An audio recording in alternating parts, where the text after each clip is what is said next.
Lesson 0.4 has us working with equations of linear functions. We'll do some review of terminology, and then eventually we'll graph parallel and perpendicular lines in 0.5. To start with slope-intercept form for the equation of a linear function, the template y equals mx plus b should sound familiar to you. When we have an equation in this form, the two pieces of information that the numbers give us are the slope and the y-intercept. The slope will be the value of m in the equation. The definition for slope is rise over run. And if you don't have the equation, but you know coordinates on your line that are on the graph, the formula for calculating slope is the difference in y values, y2 minus y1, divided by the difference in x values, x2 minus x1. The y-intercept is that b value in the equation, and that's simply where the line crosses the y-axis. Over on the right, example 1, rewrite the equation in slope-intercept form and graph. The first thing I'd like you to do is pause the video and convert this equation to that form, to slope-intercept form. Once you have that, press play and we'll continue with the directions. This is why we practice working with equations in topic 0. To get y by itself, think about PEMDAS but backwards. We got rid of the negative 25 by adding it to the other side, and then I divided both sides by that coefficient of negative 5. Recognizing, everybody, that if you have a fraction with two parts in the numerator, that first part, notice, is my slope. But then we have to use the second number to get the y-intercept. So just be careful as you simplify those fractions. Okay, let's continue with our graph. Once we're in slope-intercept form, we can identify the slope of the line. There's a negative out in front. The negative means you're either going to go in the opposite direction for the rise or the run. You wouldn't do both of them. I'm going to put the negative with the 4, but it really wouldn't matter. That means instead of counting up 4, we're going to count down 4 from any point that we have on our line. Since 5 is positive, we'll go to the right 5. With a negative slope, our line should look like it's going downhill from left to right. The y-intercept is a good start point for our graph, and it's minus 5 after the x. As an ordered pair, that would be 0, negative 5. To sketch our graph, let's start here. Go down to negative 5 on the y-axis. And now applying our rule for that slope, if we count down 4 and over 5, we would be, let's see, this graph is kind of tiny. We would be right here. Well, a little bit lower than that. There we go. What I like to do is make sure I have as many points as possible on my graph. So from that negative 5, I'm going to do the reverse. I'm going to count left 5 and up 4. And then I can even do that one more time. I think I can get that to fit one more. Left 5 and up 4. And now as I connect my line through those points, I know that it'll be as accurate as possible. If you have a straight edge, use that. If not, just try your best to draw your line through those 4 points. And hopefully it looks something like this. Make sure to have arrows on both sides. Now let's take a look at working backwards. If we're given a line or information on a graph, can we write the equation?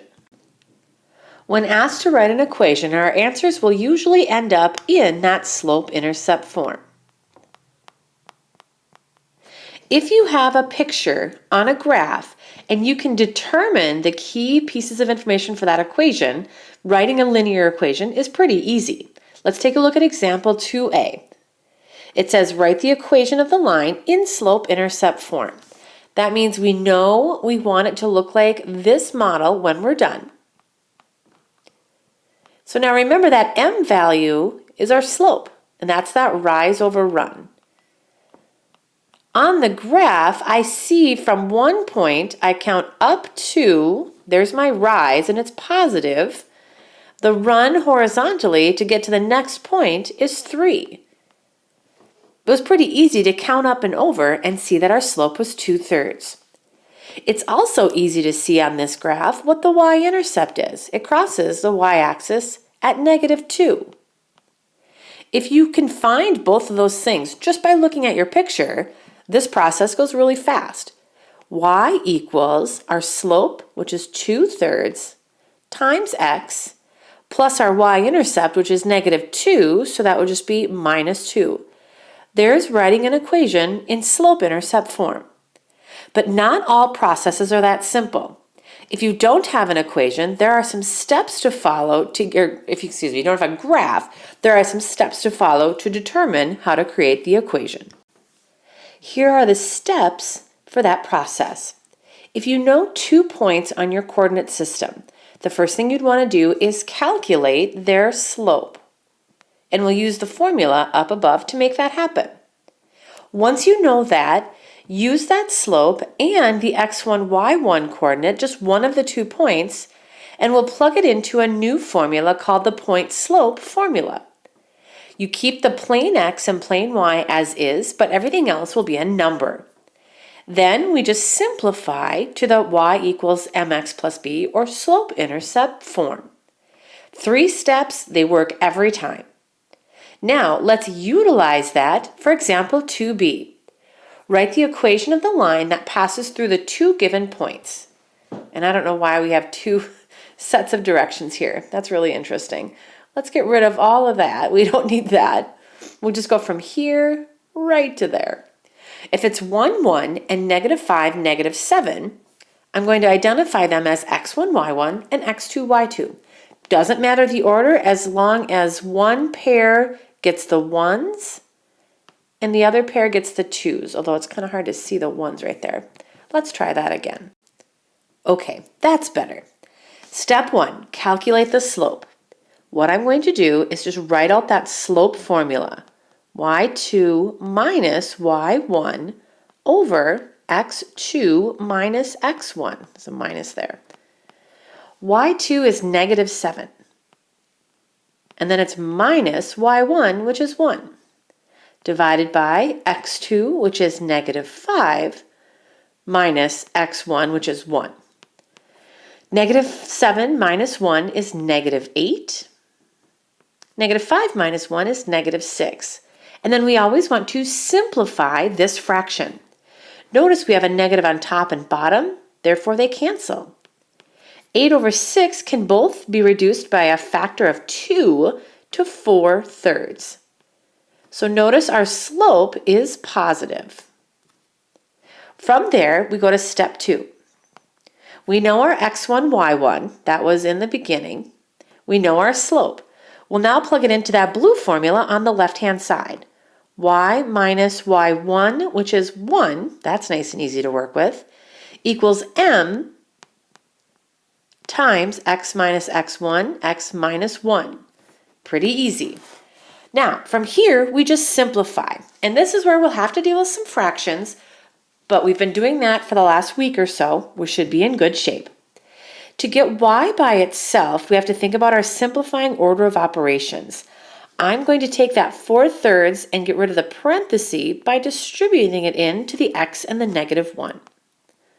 Y minus 1 equals 4/3 times x minus 4/3 times 1. To get y by itself, I'll add 1. So this isn't such a bad process. On the right, we have -4/3 plus 1, so I need to give them a common denominator. 1 would be the same as 3/3. 3 divided by 3 is 1. Notice we're adding, so that would be y equals, and I'm almost out of space down here, so I don't want to do anything to my video, so I'm just going to zoom that out a little bit. There we go. We have y by itself on the left-hand side, 4/3 x minus -4/3 plus 3/3. -4 plus 3 would be -1/3. Notice it's not a second negative, it's just a subtraction problem. And that's it. There's your equation in slope-intercept form. To verify this, let's plot our 2 points, 1, 1, and -5, -7. Once you do that, connect them and then press play, and we'll go on to the back. Looking at your line, it looks like it crosses the y-axis just below the x-axis. It should be -1/3. And if we count it up and over, we would go up 8/6, and it does in fact reduce to 4/3. That's writing an equation of a line ending up in slope-intercept form that goes through 2 points. Another method for graphing is using intercepts. We've already talked about what the y-intercept means, but there's an option for finding your x-intercept as well. The x-intercept is simply where a line crosses the x-axis. And we don't have a form or an equation that tells you what the x-intercept is right away. All you need to do is let y equal 0, like literally just plug in 0 for y, and then solve that equation for x. And that's how you find the x-intercept. Super easy. For the y-intercept, you do the opposite. We know that that's where it crosses the y-axis. We talked about that on the front. Now you're just going to set x equal to 0, and then you solve for y. It's just another option for graphing. You can always get y by itself and do slope-intercept, but if you're asked to find the intercepts, this would be the process. And you will be on your Savas Realize assignment. Okay, so let's try that in example 3. Find the intercepts and use them to graph the equation, and then determine is the slope positive or negative. To find the x-intercept, we'll start there. I'm just going to call it, oops, I don't want it to be like that. Hang on. Let's clean that up. There we go. Okay. So now let's find the x-intercept, and we'll call it x-int, so we don't have to write intercept out the whole time. I'm going to take the equation in the form that it's in, and I'll let y equal 0. Anytime you have a variable equaling 0, that whole term is just going to cancel out. So this process is kind of nice. It eliminates part of your equation pretty quickly. To get x by itself, I'll divide both sides by 7. And -21 divided by 7 is -3. So as an ordered pair, because this is the x-intercept, the -3 goes first. And remember, we let y equal 0, so y goes second.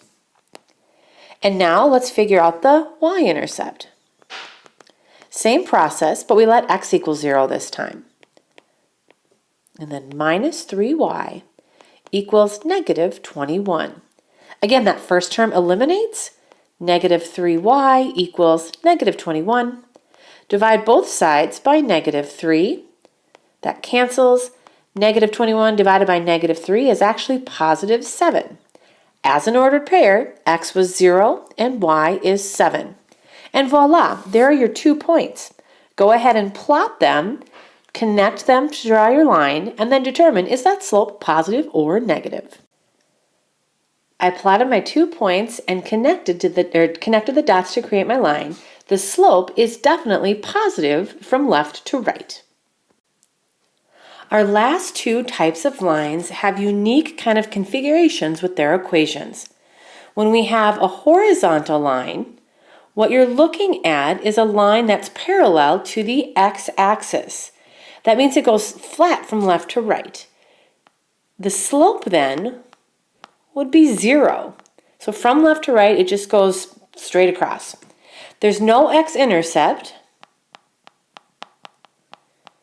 And the equation is just y equals some sort of number. So if x is missing in the equation, the line is horizontal. If you have a vertical line, same idea, but now the slope, it goes up and down. So now it's parallel to the y-axis. And now the slope isn't 0, the slope is undefined, which means it's not possible to calculate the slope. You can calculate a slope of 0. 0 is a number. Undefined means it doesn't exist. This line will just go straight up and down. There's no y-intercept in this equation. Therefore, the equation is just x equals a number. If you're asked to graph an equation and you just have y, you'll remember that the line is going to be just a horizontal line. If you have just x, it's going to be a vertical line. And when you have equations like this, you always want to isolate x or y on one side. Here's what I mean. Graph the following lines and state the slope. X equals -4. In that first equation, x is already by itself, there's no y. That indicates a vertical line. You don't have to try to worry about calculating the slope. We know that the slope is automatically undefined, which means there's no rise or run. To graph, I'm going to go to -4 on the x-axis and just plot a point. But that's an equation for a line. It's not a coordinate for x. And what that means is any value along that vertical line, the x-coordinate stays -4 every time. It's that simple. In the other equation on the right-hand side, notice we have 2y minus 18 equals 0. And we just have a y value or a y coordinate. There's no x value in that equation. This automatically means it's going to be horizontal. Because of that, we're going to get y by itself, and that'll determine where we cross the y-axis. I'll add 18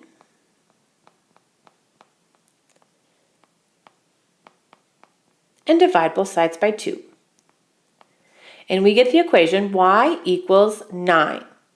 We're also asked to state the slope, and again, you don't have to calculate. The slope is automatically 0.